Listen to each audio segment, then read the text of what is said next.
अंतर मन में ज्योति जगा लो, होगा दूर अंधेरा।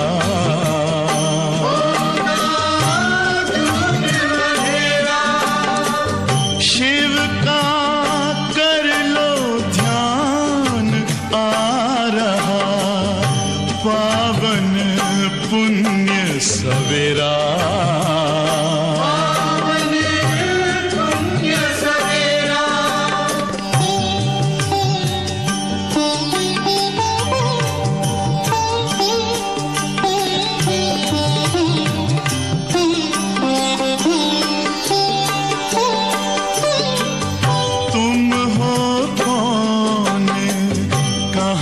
से आए अपने आप को जानो, राजयोग के द्वारा अपना परम पिता पहचानो। इसी राजपथ पर चलकर पालो अपना बसेरा।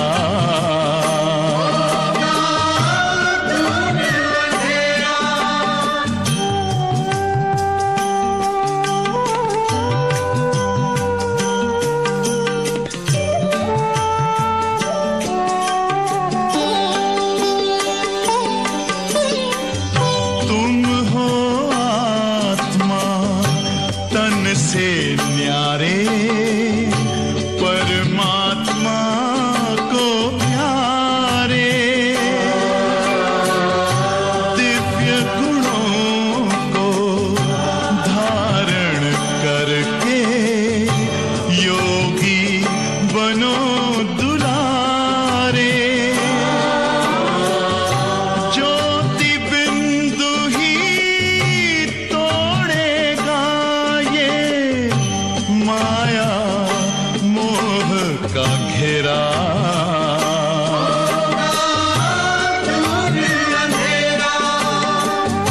अंतर मन में ज्योति जगा लो, होगा दूर अंधेरा।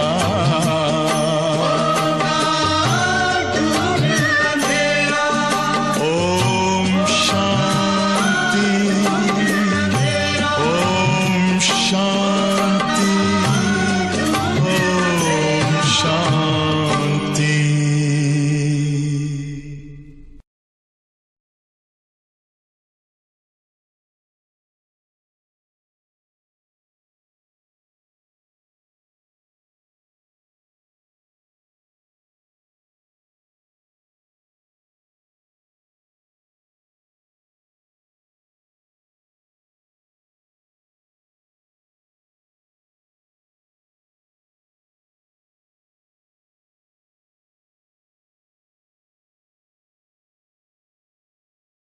ओम शांति। मुरली की तारीख है 19/2/2021। बाप दादा कहते हैं कि ये दुनिया भी कब्रिस्तान बन गई है, मैं तुम बच्चों के लिए परिस्तान बनाता हूँ। इसलिए तुम बच्चों को पुरानी दुनिया से बेहद का वैराग्य आना चाहिए। कॉमन बाबा जैसे कहते, कोई मकान बनता है अपना नया, तो ऑटोमेटिकली पुराने से दिल टूट जाती है, दिल हट जाती है। तो अब तो तुम बच्चों के लिए पूरी नई दुनिया बन रही है, स्वर्ग बन रहा है।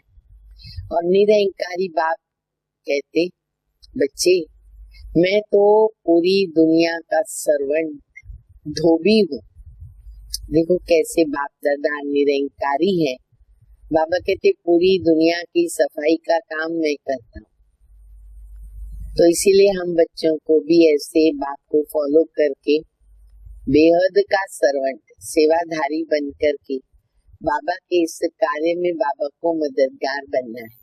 बहुत मीठी मीठी रमणीकता से बाबा शिक्षाएं देते हैं, मुरली चलाते हैं।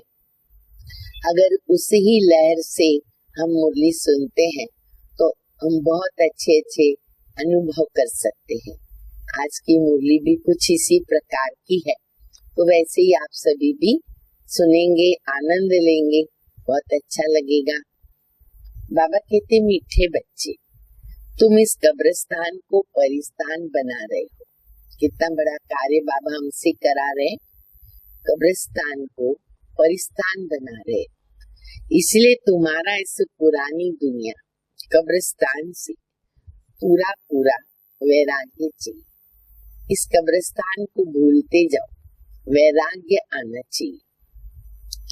प्रश्न है, बेहद का बाप अपने रूहानी बच्चों का वंडरफुल सर्वेंट है, कैसे? बेहद का बाप अपने रूहानी बच्चों का वंडरफुल सर्वेंट है, कैसे? उत्तर है, बाबा कहते, बच्चे मैं तुम्हारा धोबी हूँ। कौन हूँ? धोबी हूँ। तुम बच्चों के तो क्या, सारी दुनिया के छी गंदे वस्त्र सेकंड में साफ कर देता हूँ। आत्मा रूपी वस्त्र, कौन से वस्त्र? आत्मा रूपी वस्त्र स्वच्छ बनने से शरीर भी शुद्धि मिलेगा, आत्मा शुद्ध हो जाएगी, शरीर भी शुद्ध मिलेगा। ऐसा वंडरफुल सर्वेंट है, ऐसा वंडरफुल सर्वेंट है जो मन में ना भव के छू मंत्र से, मन में ना भव के छू मंत्र से सबको सेकंड में साफ कर देता है। इसलिए देखो, जैसे संगम के हर कर्म का दुनिया में यादगार है ना, तो आज बाबा मंत्र से, छू मंत्र से कैसे साफ कर देते आत्मा को, एक ही मंत्र मन में ना भव। तो आज भी देखो, जैसे स्थूल वस्त्र भी धुलाई करते हैं ना, वेराइटी उनमें दाग लगते हैं, खराब होते हैं, तो क्या क्या उनके लिए दवाइयां निकलती है, केमिकल निकलते हैं। भाई ये दाग इस केमिकल से जाएगा, ये दाग इस केमिकल से जाएगा। तो बाबा कहते हैं, मैं छू मंत्र मन में ना भव का ऐसा घुमाता हूँ कि सारे दाग हमारे निकल जाए। ओम शांति। ओम शांति का अर्थ बच्चों को बाप ने समझाया है।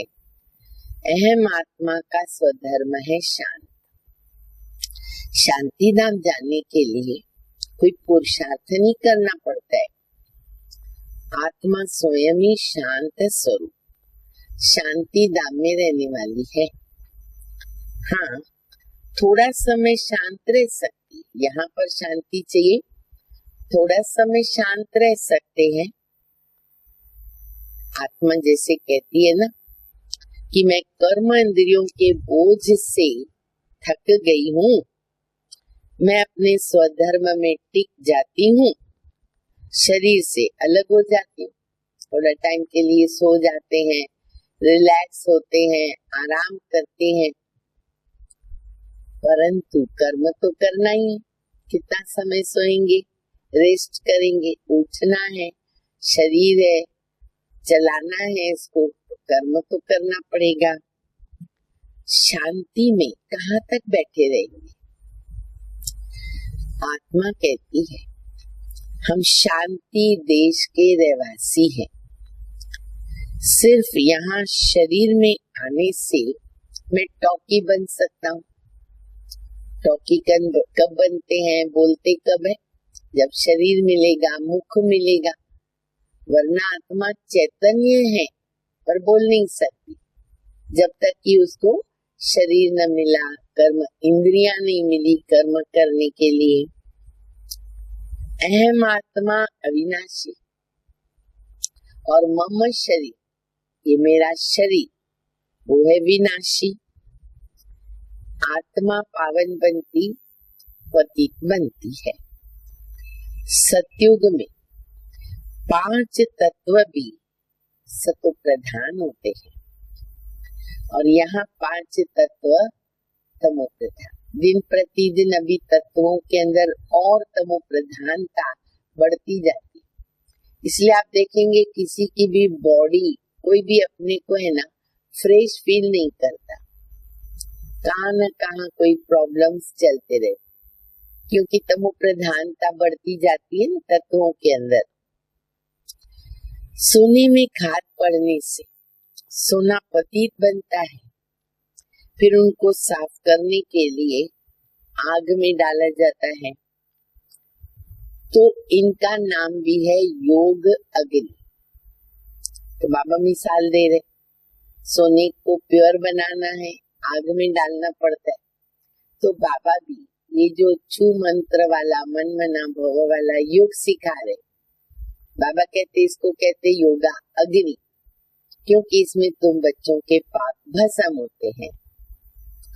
दुनिया में अनेक प्रकार के हठ योग आदि सिखलाते हैं, उनको योग अग्नि नहीं कहेंगे।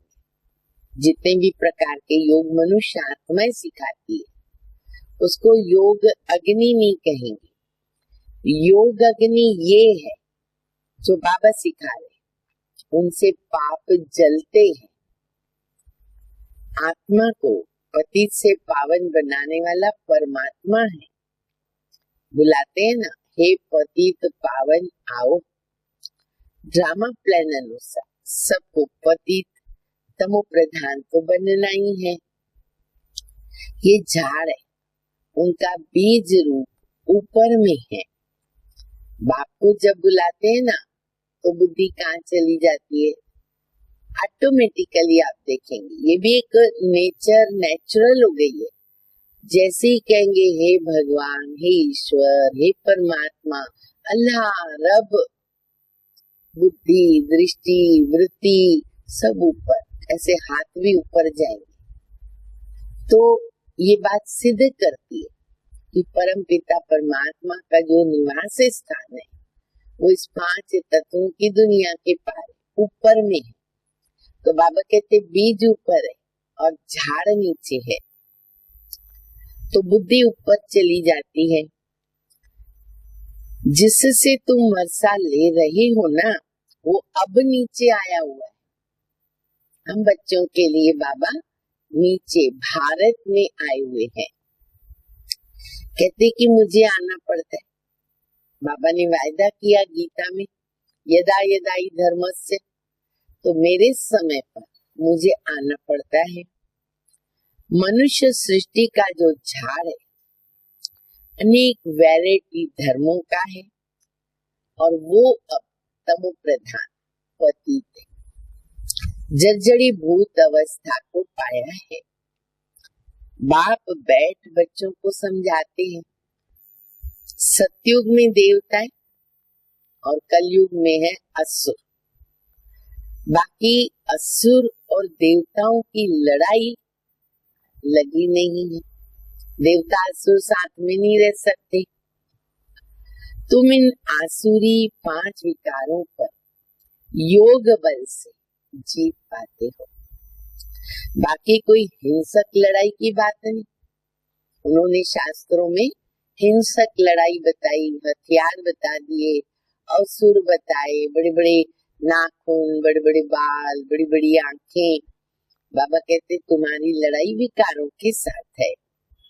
तुम कोई भी प्रकार से ना हिंसा नहीं करते हो, कभी किसको हाथ भी नहीं लगाएंगे। डबल एनसिक बनाए ना बाबा ने, हमें किसी को हाथ नहीं लगाना है, मारना नहीं है। तुम डबल एनसिक हो। काम कटारी चलाना ये तो सबसे बड़ा पाप है। बाप कहते हैं ये काम कटारी आद मध्य अंत दुख देती है। विकार में नहीं जाना चाहिए। देवताओं के आगे महिमा गाते हैं ना, कौन सी महिमा गाते कि आप सर्वगुण संपन्न हो, सुलह कला संपूर्ण हो, संपूर्ण निर्विकारी हो। तो बाबा कहते सारी इस समय सारी दुनिया पतित है, पर इसमें भी किसका दोष नहीं। ऐसे देखो बाबा सरलता से बताते बच्चे, इसमें किसका दोष नहीं। क्यों? क्योंकि बाबा कहते ड्रामा बना बनाए, ड्रामा के अंदर नूंद है, नीचे उतरना है, पतित बनना है। जब तक मैं आऊं इन्हों को अपना पाठ बजाना है। ज्ञान, भक्ति और फिर है वैराग्य। किस चीज से वैराग्य? पुरानी दुनिया से वैराग्य। ये है बेहद का वैराग्य जो बाबा ने हम बच्चों को सिखाया और कराया। घर गृहस्थ में रहना है, फिर भी पूरी दुनिया से वैराग्य। उन्हों का है हद का वैराग्य, घर बार छोड़ के चले जाते हैं। तुम जानते हो ये पुरानी दुनिया भी खत्म होने वाली है। नया घर बनाते हैं तो पुराने घर से वैराग्य हो जाता है ना। बेहद का बाबा कहते हैं अभी तुमको स्वर्ग रूपी घर बना के देता हूँ, उसको भी आप बेहद का घर समझो। बाबा कहते जो कल भारत स्वर्ग बनेगा वो हमारा घर है, नया घर। अभी तो नर्क है नई दुनिया, नर्क है पुरानी दुनिया। अभी पुरानी दुनिया में रहकर हम नई दुनिया बना रहे। क्या करते लोग? रहते पुराने घर में है और नया घर बनाते रहते तो बहुत व्यवस्थित तो बनता है। अगर खुद ही उसी घर में रहते और बनाते तो मजा नहीं आता है, लेकिन पुराने घर में रह के नया बनाते, जब सब बन जाता है फिर जाते तो रहने का आनंद आता है। तो बाबा कहते तुम रहते हो पुरानी दुनिया में और तुम अपना नया घर, नई दुनिया बना रहे हो। पुराने कब्रिस्तान पर हम परिस्तान बनाएंगे। यही तो जमुना का कंठा होगा, इन पर ही महल बनेंगे। वही बाबा कहते कैपिटल तो दिल्ली राजधानी है, जमुना का कंठा है, वहां पर महल बनेंगे। यही दिल्ली जमुना नदी आदि होगी। बाकी ये जो दिखाते ना पांडवों के किले थे, ये सब दंत कथाएं हैं। ये सब है दंत कथाएं। ड्रामा प्लान अनुसार जरूर फिर से ये बनेंगे। जैसे तुम यज्ञ, तप, दान, पुण्य आदि करते हो, फिर भी करना होगा, ड्रामा रिपीट होगा। पहले तुम शिव की भक्ति करते हो, द्वापर युग में फर्स्ट क्लास मंदिर बनाते हो।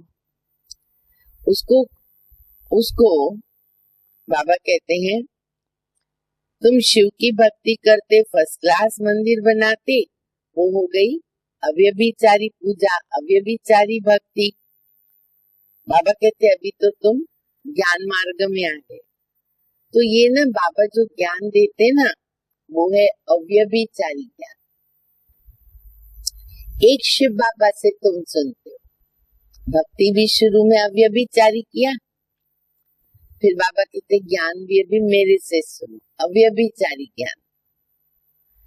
जिसकी पहले पहले तुमने भक्ति शुरू की, उस समय तो कोई और धर्म होते नहीं ना, तुम ही होते हो। तुम बहुत ही सुखी रहते हो। देवता धर्म बहुत ही सुख देने वाला है। अरे नाम लेने से मुख मीठा हो जाता। देखो जैसे बोलते हैं ना गुलाब जामुन, रबड़ी, क्या क्या नाम लेते हैं, मुख मीठा हो जाता। ऐसे ही बाबा कहते नाम लो स्वर्ग, सतयुग, पैराडाइज, हेवन, जो हम अभी बच्चे बना रहे हैं बाबा की श्रीमत से। तो बाबा कहते ऐसे याद करेंगे, वहां देवताएं रहते हैं, एक धर्म, एक राज्य, एक भाषा, आनंद आ जाएगा। मन के अंदर स्मृतियां सब पॉजिटिव, मुख मीठा हो जाएगा। तो तुम एक बाबा से ही ज्ञान सुनते हो। बाबा कहते बच्चे और कोई से नहीं सुनो, ये है तुम्हारा अव्यभिचारी ज्ञान। बेहद के बाबा के तुम बने हो, बाबा से वर्षा मिलेगा नंबरवार पुरुषार्थ अनुसार। बाप भी थोड़े समय के लिए साकार में आया हुआ है। कहते हैं मुझे ही तो तुम बच्चों को ज्ञान देना है, मेरा स्थायी शरीर तो है नहीं ना, मैं तो उसमें प्रवेश करता हूँ। शिव जयंती के बाद फट से गीता जयंती, क्यों? क्योंकि शिव बाबा आकर के क्या करते, गीता ज्ञान देते हैं, उनसे ही तो ज्ञान शुरू करते ना। ये रूहानी विद्या तुमको सुप्रीम रू दे रहे। पानी की तो बात ही नहीं है, पानी को थोड़ी ज्ञान कहेंगे। पतित से पावन ज्ञान से बनेंगे, पानी से थोड़ी पावन बनेंगे। नदियां तो सारी दुनिया के अंदर है, ये तो ज्ञान सागर बाप आते हैं और इनमें प्रवेश करके हम बच्चों को नॉलेज सुनाते। पानी में स्नान करने से पाप धुलेंगे नहीं, पावन बनेंगे नहीं। क्यों? पानी आत्मा को टच नहीं करता, शरीर साफ होता है। यहाँ जब कोई मरते हैं तो क्या कहते हैं, मुख में गंगा जल स्पेशल संभाल के रखते हैं ना, जब जाते ले आते तो कहते हैं अंत में मुख में डालते, मुख में गंगा जल डालते, समझते कि ये जल है पतित से पावन बनाने वाला, तो वो स्वर्ग में चला जाएगा। मृत्यु के बाद उसकी सदगति हो जाएगी, वो स्वर्ग में चला जाएगा। इतना पानी का महत्व, गंगा जल का महत्व। बाबा कहते हैं एक्चुअली ये क्या है, ज्ञान जल है, ज्ञान गंगा, जिनसे हम बच्चे पावन बन जाते हैं। अच्छा, यहाँ भी गौमुख पर जाते, आबू में भी है, कई स्थानों पर है, तो गौमुख में से भी बोलेंगे पानी पिएंगे तो ये गंगा जल है। वास्तव में गौमुख तुम चैतन्य हो। बाबा का एक एक बच्चा गौमुख है। कितना श्रेष्ठ टाइटल दिया बाबा ने, हमेशा याद रखो। तो गौमुख याद रखने से क्या होगा, मेरे मुख से अमृत निकलना चाहिए, जिनसे लोगों का कल्याण हो। तो बाबा कहते तुम चैतन्य गौमुख हो, तुम्हारे मुख से ज्ञान अमृत निकलता है। इसलिए हम पत्थर नहीं निकाल सकते, दुखदाई बोल नहीं निकाल सकते हैं। गऊ से तो दूध मिलता है, गऊ को माता कहते हैं, गऊ से दूध मिलता है, पानी की तो बात ही नहीं है। ये अभी तुमको पता पड़ा है, तुम जानते हो। ड्रामा में जो एक बार हो गया ना, फिर 5000 वर्ष के बाद होगा, वो बहु रिपीट होगा। तो ये बाप बैठ समझाते हैं, जो बाप सर्व का सदगति दाता है। अभी तो सब दुर्गति में पड़े हैं। आगे तुम नहीं जानते थे कि रावण को क्यों जलाते, आनंद लेते थे, जलाते थे, पता नहीं था क्यों जलाते, लेकिन खुशी होती थी रावण को जलाकर। कभी रावण को जला के कोई रोया, दुखी हुआ? नहीं। तो बाबा कहते मालूम नहीं था क्यों जलाते हैं। अभी तुम समझते हो, बेहद का दशहरा होगा। अभी तो वो मर नहीं रहे ना, बाबा आकर के बेहद का दशहरा कर देते, कायम के लिए रावण को जला देते, आधा कल्प के लिए, फिर वो हमारे पास नहीं आएगा। सारी सृष्टि पर रावण का राज्य है ना, ये सारी जो पृथ्वी है ना, वो पूरी लंका है। वो छोटी सी लंका नहीं, पूरी लंका पर रावण का राज्य है। रावण कोई हद में नहीं रहता, रावण का राज्य सारी सृष्टि में है। भक्ति भी तो आधा कल्प चलती है। पहले होती है अव्यभिचारी भक्ति और फिर व्यभिचारी भक्ति शुरू होती है। आगे जाके फिर देवताओं आदि की भक्ति करते हैं। दशहरा, रक्षाबंधन आदि सब अभी के त्योहार। संगम पर प्रैक्टिकल हम बच्चे वो काम करते हैं, कर्म करते हैं, कर्तव्य करते हैं, उसका फिर यादगार बन जाता है। शिव जयंती के बाद आती है कृष्ण जयंती। अभी कृष्णपुरी स्थापन हो रही है। आज कंसपुरी है, लेकिन कल कृष्णपुरी बन जाएगी। कृष्ण यहाँ तो नहीं हो सकता ना, वो तो सतयुग में जन्म लेते हैं। वो है फर्स्ट प्रिंस। स्कूल में पढ़ने जाते हैं, जब बड़ा होता है तब गद्दी का मालिक बनता है। पहले तो छोटा बच्चा होगा ना, फिर बाबा कहते पढ़ेंगे लिखेंगे। वहां भी तो राज विद्या सीखने के लिए स्कूल जाना होता है। कुछ कुछ वहाँ सब्जेक्ट्स होते हैं, संगीत है, ड्राइंग है, राज विद्या है, बहुत कुछ होता है। फिर वो बड़ा होता तभी गद्दी पर बैठते हैं।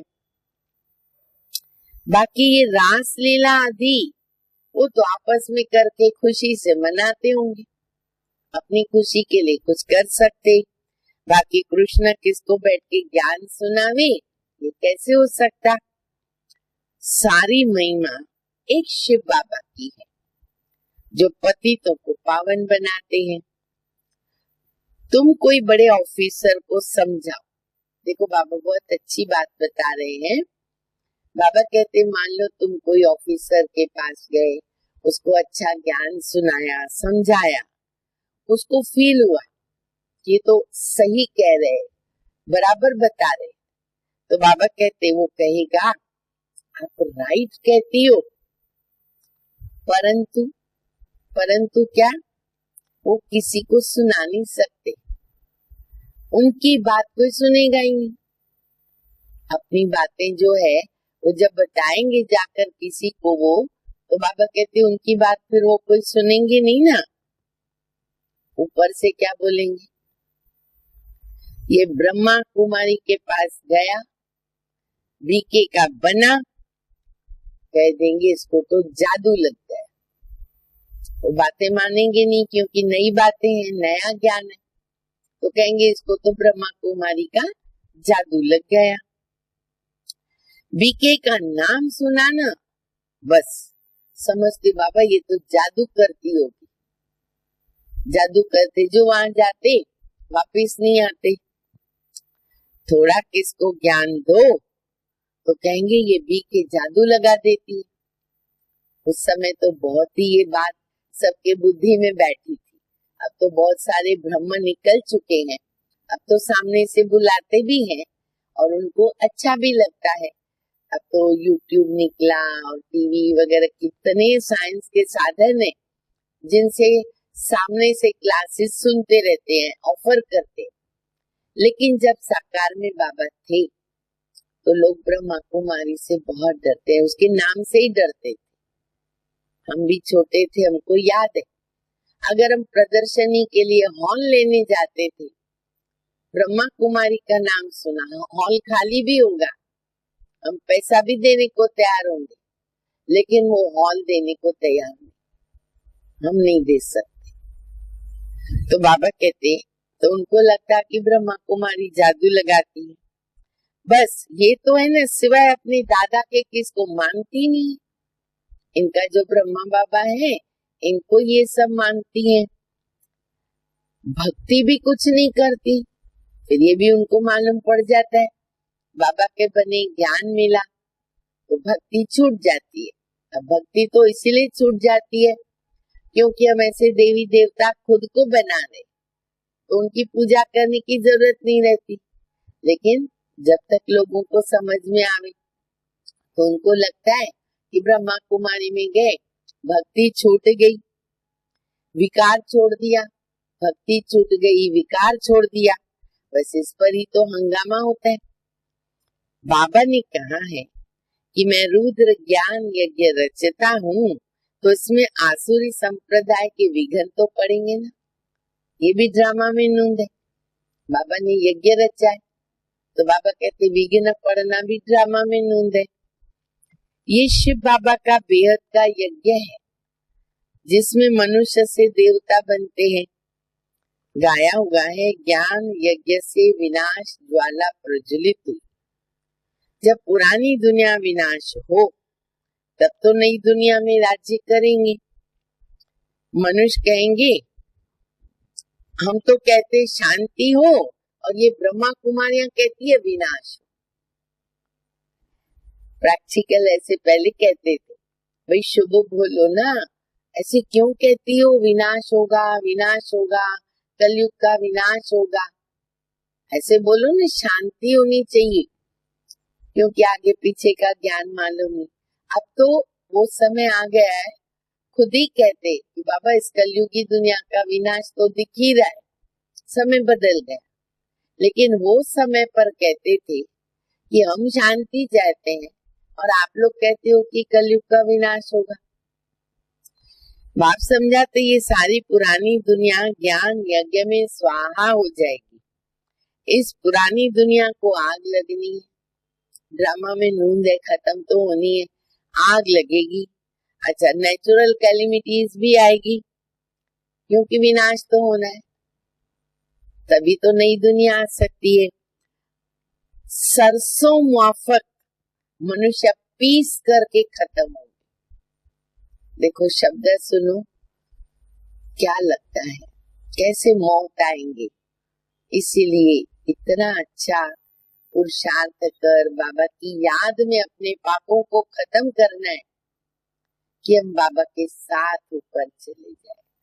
बाबा कहते सरसों के मुआफक सब मनुष्य पीस करके खत्म होंगे, बाकी बचेगी आत्माएं। ये तो कोई भी समझ सकते कि आत्मा तो अविनाशी है। अभी ये बेहद की होली का होनी है, वो बेहद का दशहरा बताया, अब बाबा कहते बेहद की होली का होनी है। सब शरीर खत्म हो जाएंगे, जैसे उसको कहते वरदान मिला, चुन्नी पहन के बैठेंगे तो वो नहीं मरेगी। लेकिन बाबा कहते हैं कि ये बेहद की होली का, बाकी आत्मा पवित्र बन के चली जाएगी। आग में चीज शुद्ध होती है ना, इसलिए दिखाते होलिका भी कहाँ बैठी, प्रहलाद को लेके आग में बैठी कि वो मर जावे। हवन करते किसके लिए, शुद्धता के लिए। ये सब जिस्मानी बातें, घर को शुद्ध बनाना होता है ना, लोग हवन करते धूप दीप जलाते। अब तो पूरी पुरानी दुनिया को शुद्ध बनाना है। तो बाबा कहते हैं अभी तो सारी पुरानी दुनिया स्वाहा हो जाएगी, विनाश के पहले स्थापना भी तो जरूर हो जानी चाहिए। किसको भी समझाओ तो पहले बोलो, पहले स्थापना फिर विनाश। ब्रह्मा द्वारा स्थापना, प्रजापिता तो मशहूर है, आदि देव और आदि देवी, जगदम्बा के भी लाखों मंदिर है, इतने मेले लगते। जगदम्बा को तो बहुत मानते, माँ माँ कह करके, और सारे संकल्प सारी इच्छाएं माँ के आगे रखते हैं। तुम वो जगदम्बा के बच्चे, बाबा ने बहुत सुंदर टाइटल दिया हम बच्चों को, ज्ञान ज्ञानेश्वरी। अभी हम बच्चे हैं ज्ञान ज्ञानेश्वरी, और भविष्य में बनेंगे राज राजेश्वरी। तुम बहुत धनवान बनते हो। भक्ति मार्ग में लक्ष्मी से दीपावली पर विनाशी धन मांगते, इसलिए लक्ष्मी से जो स्थूल धन है वो मांगते रहते हैं, क्योंकि वो विश्व की महारानी है। यहाँ तो सब कुछ मिल जाता है, आयुष्यवान भव, पुत्रवान भव। तुम जानते हो हमारी आयु 150 वर्ष की रहती, बाबा का बनकर सब आशीर्वाद अपने आप मिल जाती है, मांगनी नहीं पड़ती है। बाबा की श्रीमत पर चले माना आशीर्वाद मिली, पुत्रवान भव, धनवान भव, आयुष्यवान भव, सब हो जाता है। बाबा कहते जितना योग लगाएंगे आयु बढ़ती जाएगी। तुम ईश्वर से योग लगाकर क्या बन जाते हो, योगेश्वर। देखो आज के बड़े सुंदर टाइटल याद रखो, ज्ञान ज्ञानेश्वर, राज राजेश्वर, फिर बाबा कहते योगेश्वर। फिर बाबा ने कहा जो मनुष्य है ना भोगी, अरे उनको कहेंगे भोगेश्वर। कहा भी जाता है ना विकारी। और गुरु नानक ने कहा मुंह पलीती कपड़ धोए, बाबा कहते मुझे धोबी कहते हैं। मैं सब आत्माओं को आकर साफ करता हूँ, शरीर भी नया शुद्ध मिलेगा। बाबा कहते मैं सेकंड में सारी दुनिया के कपड़े धो लेता हूँ, साफ कर लेता हूँ। सिर्फ मनमना भाव होने से आत्मा और शरीर पवित्र बन जाएंगे। छू मंत्र, ये है छू मंत्र। सेकंड में जीवन मुक्ति। कितना सहज उपाय है। बाबा को याद करो, पावन बन जाएंगे। चलते फिरते सिर्फ बाबा को याद करो और कोई जरा भी मैं तुमको तकलीफ नहीं देता हूँ। देते क्या बाबा तकलीफ? बड़ा सरल रास्ता, मुझे याद करो, सिर्फ याद करना है। अभी तुम्हारी एक एक सेकंड में चढ़ती कला है। बाबा कहते मैं तुम बच्चों का सर्वेंट बनकर आया। हम भी अपने को ऐसे नहीं कहेंगे, दे अभिमान आएगा। बाबा कहते मैं हूँ सर्वेंट। तुमने बुलाया पतित पावन आओ, आकर पावन बनाओ। अच्छा बच्चे मैं आ गया तो सर्वेंट हुआ ना। जब तुम बहुत पतित बने हो तो जोर से चिल्लाते हो, अब मैं आया हूँ, मैं कल्प कल्प आकर तुम बच्चों को ये मंत्र देता हूँ। क्या मंत्र देता हूँ? मुझे याद करो, पावन बनेंगे। मन मना भव का भी अर्थ है मन मना भव, मध्याजी भव, अर्थात बाबा को याद करो, विष्णुपुरी के मालिक बनेंगे। तुम आए हो विष्णुपुरी का राज्य लेने। रावणपुरी के बाद विष्णुपुरी, रामपुरी, विष्णुपुरी और ये रावणपुरी, कंसपुरी। कंसपुरी के बाद कृष्णपुरी। कितना सहज समझाते। बाबा कहते इस पुरानी दुनिया से बच्चे ममत्व मिटा। देखो कहाँ बुद्धि तो नहीं ना मेरी। अभी हमने 84 जन्म पूरे किए। पुराना चोला छोड़कर हम नई दुनिया में जाएंगे। याद से तुम्हारे पाप कटते हैं। इतनी हिम्मत करनी चाहिए।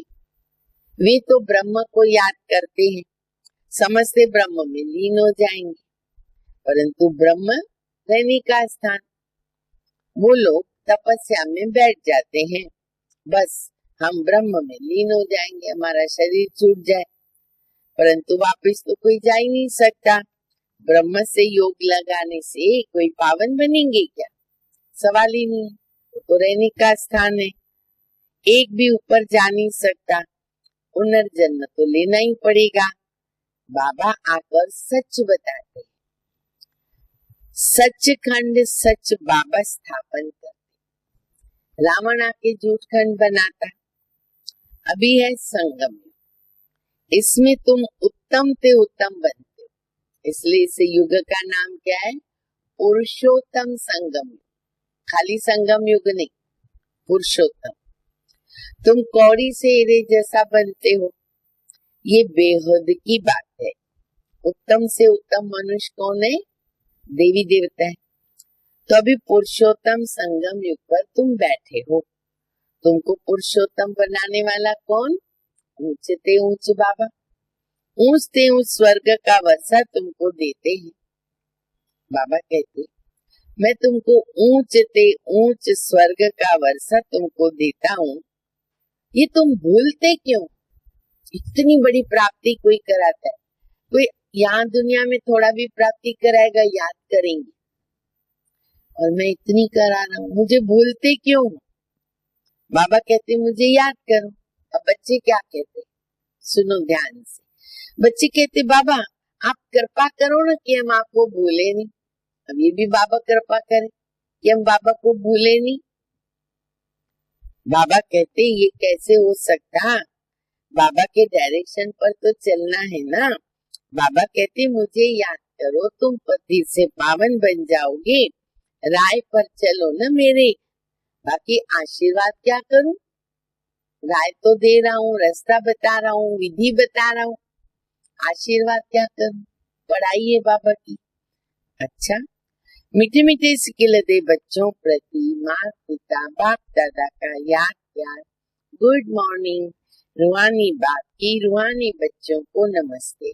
हम रूहानी बच्चों की रूहानी बाप को, माँ पिता बाप दादा को याद प्यार, गुड मॉर्निंग और नमस्ते। धारणा के लिए मुख्य सार है पहला, बाप के हर डायरेक्शन पर चलकर स्वयं को कौड़ी से हीरे जैसा बनाना है। हर डायरेक्शन पर चलना है। एक बाबा की याद में रहकर स्वयं के वस्त्रों को स्वच्छ बनाना है। पावन बनना है ना, वस्त्रों को स्वच्छ बनाना है। दूसरा, अब नए घर में चलना है, इसलिए इस पुराने घर से बेहद का वैराग्य बहुत जरूरी है। नशा रहे, इस पुराने कब्रिस्तान पर हम परिस्तान बनाएंगे। वरदान, संगम युग के श्रेष्ठ चित्र को सामने रख, संगम युग के श्रेष्ठ चित्र को सामने रख भविष्य का दर्शन करने वाले त्रिकालदर्शी भव। भविष्य के पहले सर्व प्राप्तियों का अनुभव आप संगम युगी ब्राह्मणी करते हो। अभी डबल ताज, तखत, तिलकधारी सर्व अधिकारी मूर्त बनते हो। भविष्य में गोल्डन स्पून इन माउथ, लेकिन अभी तो और ऊंचे है ना, संगम पर हीरे तुल्य बन जाते, जीवन ही हीरा बन जाता। वहां सोने हीरे के झूले में झूलेंगे, लेकिन यहाँ तो बाप दादा की गोद में अतीन्द्रिय सुख के झूले में झूलते। तो त्रिकालदर्शी बन वर्तमान और भविष्य के श्रेष्ठ चित्र को देखते हुए सर्व प्राप्तियों का अनुभव करो। स्लोगन है, कर्म और योग का बैलेंस ही, कर्म और योग का बैलेंस ही परमात्म ब्लेसिंग का अधिकारी बना देता। कर्म और योग का बैलेंस, कर्म करके बाबा की याद, क्योंकि हम सभी बाबा के बच्चे हैं, कर्म योगी। अच्छा, ओम शांति।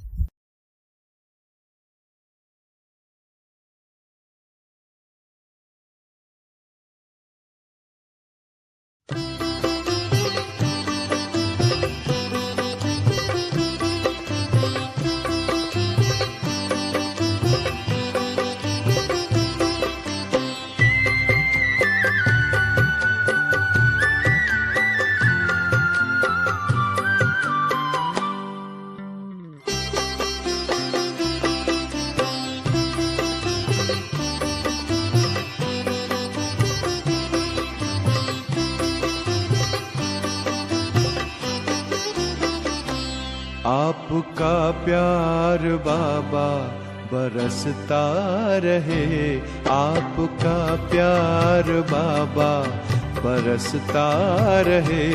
हम सितारे यूं ही जगमगाते रहे। सामने आप हो, साथ में आप हो, सामने आप हो, साथ में आप हो। आपसे हम मिलन यूं मनाते रहे। आपका प्यार बाबा बरसता रहे।